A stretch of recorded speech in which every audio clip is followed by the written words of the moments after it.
Hey everyone, what is up? I am Eggs over here, and I'm here with a review for The Flash, Season 5, Episode 12, titled Memorabilia. There's going to be huge spoilers for the episode from this point on.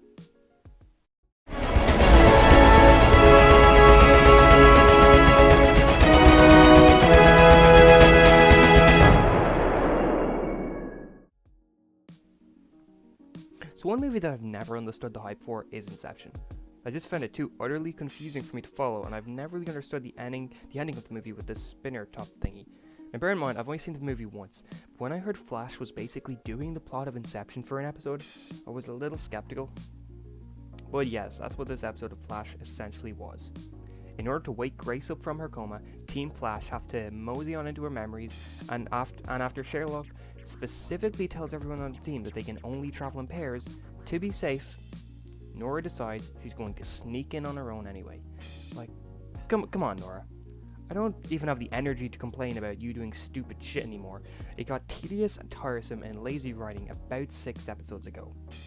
But then, in true West Island fashion, Barry and Iris team up to go in after her, but Inceptionist starts and they end up in Nora's memories instead of Grace's. Hijinks ensue and we get a bunch of genuinely cool scenes focusing on what Nora's memory is like, and what Grace's memory is like as well, which is really fun. I'll touch on the Grace stuff first because there's not as much I want to talk about with that, and there is a lot I want to mention from Nora's memories. So we learn pretty soon into the episode that the memories inside people's heads aren't accurate. They're just what the person wishes the memory was like. And so we get these nice little scenes of Grace getting tons of breakfast from her Uncle Orson and just having a fun time, while the real memories were almost nothing like that. I think seeing all of this was pretty interesting, and we get some nice conversations between Nora and Grace, mainly that Nora sees younger Grace a lot like she was when she was young, someone who lost her parents and had to kind of make do with the new world she was thrust into. However, Grace's memories seem much worse than Nora's ever was.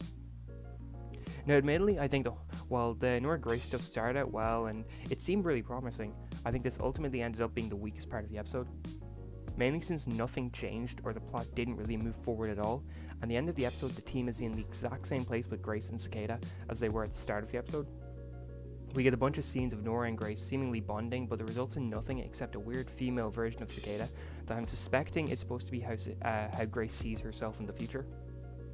As a version of Cicada, this could mean that the Cicada in Nora's time, who is still killing and hasn't been caught, is likely Grace and not actually Orson at all.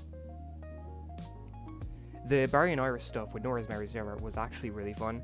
It was really cool to see Barry getting to explore the Flash Museum despite how brief it was, and one thing I really enjoyed was all the little Easter eggs and nods in this scene, which I'll go over in a second. Finding out that Iris was actually still a good mother to Nora in the future was heartwarming, and that Nora purposefully tries to remember it differently because she feels ashamed for how she treated treated Iris all over the years. It was nice to see Nora finally come around and understand why Iris did what she did for those years. Iris already lost one speedster she loved, and she didn't want to lose another too. I find it odd though that Barry and Iris never really question why Reverse Flash was a defense mechanism for Nora's brain. I guess they could see it as just being a natural response rather than something Nora consciously picked out, but it seems like something that should have raised more than a few questions. This episode really seemed to serve as a stepping point for Nora and Iris, but I think we should have gotten more development on the Thawne part, so I'm a little disappointed with how this overall plot ended up turning out. Speaking of Iris, we found out that again the timeline isn't fixed in one place, and as Iris is now due to make her newspaper this year rather than in 2021 like before. What effect this will have on the timeline, who's to say yet? But everything seems to be moving forward and moving faster than normal, and everything seems to be happening this year, just like Crisis. So I guess we'll find out what's really happening soon. We had a great side story this week with Ralph sneakily taking Cisco out on like a night out for some fun since they have the night off. It was nice to see the two characters just being happy, and this is definitely something I would like to see the show do more often in the future. Like cheerful side missions with some of the team that don't have to go anywhere, just them hanging out. Okay, finally I'm going to touch on a bunch of the Easter eggs because there were so many. So first off, Sherlock drops the name of a person named Jervis Tetch from Earth 221, the guy who made the mind machine thingy. The guy is actually a Batman villain named the Mad Hatter, and it's interesting that they said he's from Earth 221 because I was thinking by name dropping him that they were setting him up for the Batwoman show, but I guess not. It is cool that they're fully adapting the infinite Earths thing by continuing to go higher and higher with the Earth numbers rather than just Earth 22 or Earth 51. The Flash Museum also included a bunch of stuff. One of Flash's action figures had a picture of Superman on the side of the box. Yeah, this is just an unavoidable coincidence. He's just on it because it's a DC box. They probably couldn't find one that didn't have another hero on the side. But maybe in Earth 1's future, Superman becomes a bigger and more important hero. We also saw the cover of a couple of real-life Flash comics, and one the camera focused on was the Flash Volume 2, Issue 172 from 2001. Now, I actually have kind of a problem with this, but I get that it's probably an unavoidable problem. So I'm assuming the people working on the show wanted a Flash comic with Cicada on the cover. But since Cicada has never really been that big or important of a Flash villain, let alone been on the cover much, they were pretty limited into what they could pick. Thing is though, that this is a pretty famous Wally West storyline from the time. Barry Allen died back in Crisis back in 1985 and doesn't return until Final Crisis in 2009, so Barry wasn't around at all during this comic arc. And this being shown here is a little infuriating that the writers are constantly taking things from Wally's era of the Flash and passing them off as Barry's. Seriously, Barry Allen in the show might as well be called Wally West because that's exactly who his characterization is based on. We also saw a lot of things pertaining to Flash villains, obviously, and more ridiculousness of making Cicada seem more badass than he or she actually was, by saying that their kill count was 152. Another 52 reference. And a kill count that was higher than both Zoom and a new villain that we are hearing for the first time, Red Death.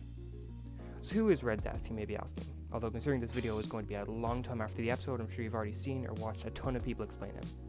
So Red Death was a combination of Bruce Wayne and Barry Allen from Earth -52 in the Dark Multiverse.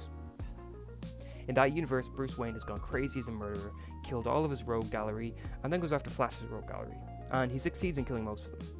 Barry tries to stop Bruce from going any further, but Bruce, now having turned the Batmobile into a cosmic treadmill, ties Barry to the front, takes them both into the Speed Force, and it combines the two of them into one. Later on, the Bruce part of the fusion is killed, allowing Barry to take over the body. Do I think they'll do this in the show? Hell no. If they adapt Red Death, he'll be a shadow of his comic book self, who has nothing to do with Bruce Wayne, has nothing to do with Barry Allen. Making him a version of Barry Allen would just be Savitar all over again. Making him a Flash from a different Earth would just be Zoom all over again. They're really limited in how they can approach this character, but no way they want to be doing the Batman part of it. Anyway, I think I'll leave things there for the review. This episode was really enjoyable, even if the plot didn't move along that much, and I really think we got a lot out of this episode, so I think it deserves a 7.5 out of 10. But thank you very much for watching, and if you enjoyed this video, please consider liking and subscribing. Thank you, and have a great day.